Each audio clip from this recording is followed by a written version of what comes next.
안녕하세요. 데이업의 황대근입니다. 여러분, 다시금 원전의 시대가 도래하는 것 같습니다.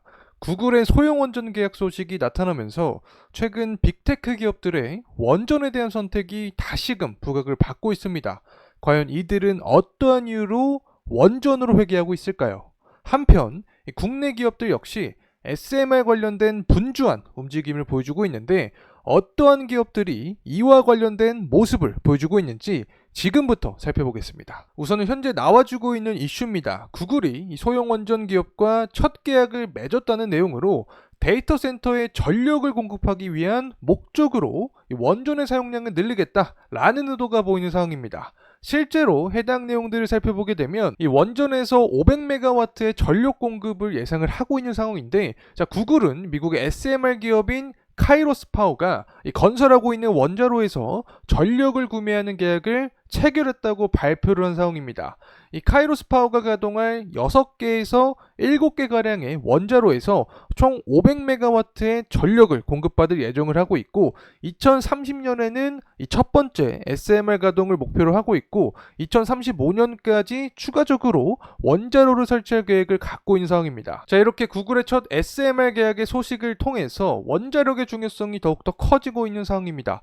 구글 측은 이번 계약이 향후 10년간 이 데이터 센터 운영에 어떤 새로운 무탄소 전력을 공급하기 위한 노력의 일환이라며 이 원자력이 구글 사업에 중요한 역할을 할 것이라고 밝혔습니다.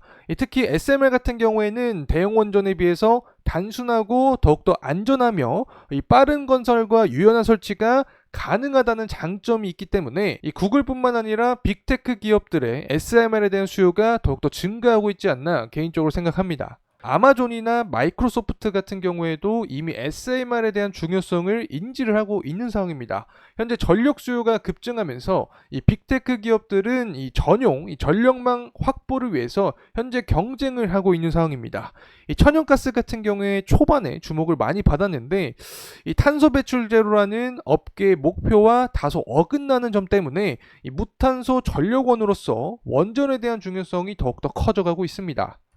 지난달 같은 경우에는 마이크로소프트가 미국에서 최악의 원자력 사고를 냈던 이 펜실베니아주에서 다시금 원전 재가동을 위해 이 컨스텔레이션 에너지와 계약을 맺었었고, 3월 달에는 이 아마존이 또 원자력으로 가동되는 이 탈렌 에너지로의 데이터 센터를 인수한 이력이 있습니다. 그만큼 빅테크 기업들은 이 새로운 먹거리를 위해서 분주하게 움직여주는 모습을 보여주고 있고, 특히 원전 사고가 가장 크게 났던 이 펜실베니아주에서 원전 재가동을 결정한 이 마이크로소프트의 어떤 결심 역시 앞으로 원전의 중요성을 보여주는 대표적인 사례인 것 같습니다. 이렇게 원전 산업의 지각 변동 역시 발생하고 있는 상황에서 국내 기업들도 SMR에 대한 제대로 된 의지를 보여주고 있습니다. 이에 대한 사례로 우선 이 뉴스케일 파워와 관련된 두산 에너빌리티를 뽑을 수 있을 것 같습니다.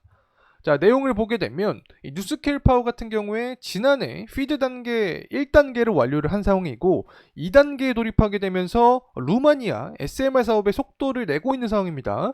이번 기본 설계 2단계 계약을 통해서 두산 에너빌리티와의 SMR 기자재 공급도 한층 가시화된 상황인데, 이 두산 에너빌리티 같은 경우에는 2019년부터 뉴스케일 파워에 지분 투자를 진행한 이력이 있죠. 이 기자재 공급권을 확보한 상황이다. 이렇게 해석을 할 수 있겠고, 이 우호적인 대외 관계도 작용이 되고 있습니다. 지난 4월에는 루마니아 대통령이 두산 에너빌리티 공장을 또 방문한 이력이 있습니다. 또 지난 7월 달에는 두산 에너빌리티와 루마니아 관계 속에서 이 대형 원전과 또 SMR의 기자재 설계, 시공이나 서비스를 위한 인증을 이미 취득한 상황이기 때문에 앞으로 이 소형 원전 모듈에 관련된 기대감이 더욱더 커져가고 있는 상황이다.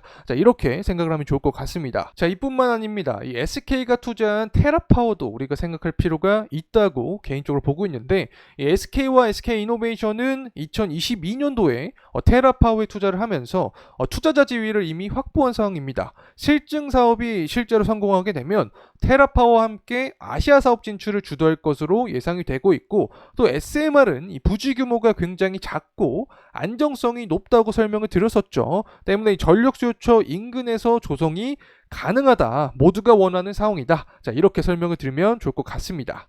현대건설도 분주한 모습을 보여주고 있습니다. 이 현대건설이 영국 최초 SMR 사업 진출에 이 청신호를 밝힌 상황인데, 이 홀텍 브리튼이라는 기업과 영국 원자력청이 주관하는 SMR 기술 경쟁 입찰 프로그램에서 최종 후보에 오른 상황입니다.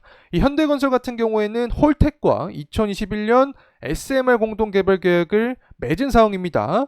자, 그리고 나서 이 미국의 팰리세이즈의 이 원자력 전주기에 걸쳐서 협력을 하고 있기 때문에 이 미국의 빅테크 기업들뿐만 아니라 이 국내 기업들 역시 변화하는 원전 산업의 트렌드에 맞춰서 이 분주한 모습들을 보여주고 있다. 자, 앞으로 이러한 부분을 기대해 볼 필요가 있다고 생각을 합니다. 자, 이렇게 구글의 소형 원전 계약을 통해서 현재 원전 산업의 트렌드, 그리고 빅테크 기업들에서 나타나고 있는 움직임들을 함께 살펴봤습니다. 다시금 원전의 중요성이 커져가고 있습니다. 자, 이를 인지하면서 우리나라 기업들 역시 분주한 모습을 보여주고 있는데, 과연 이 새로운 시대 속에서 어떠한 국가와 어떠한 기업들이 원전을 이용해서 경쟁력을 갖춰갈 수 있을지 저희 대기업에서 계속 함께 하시죠. 감사합니다.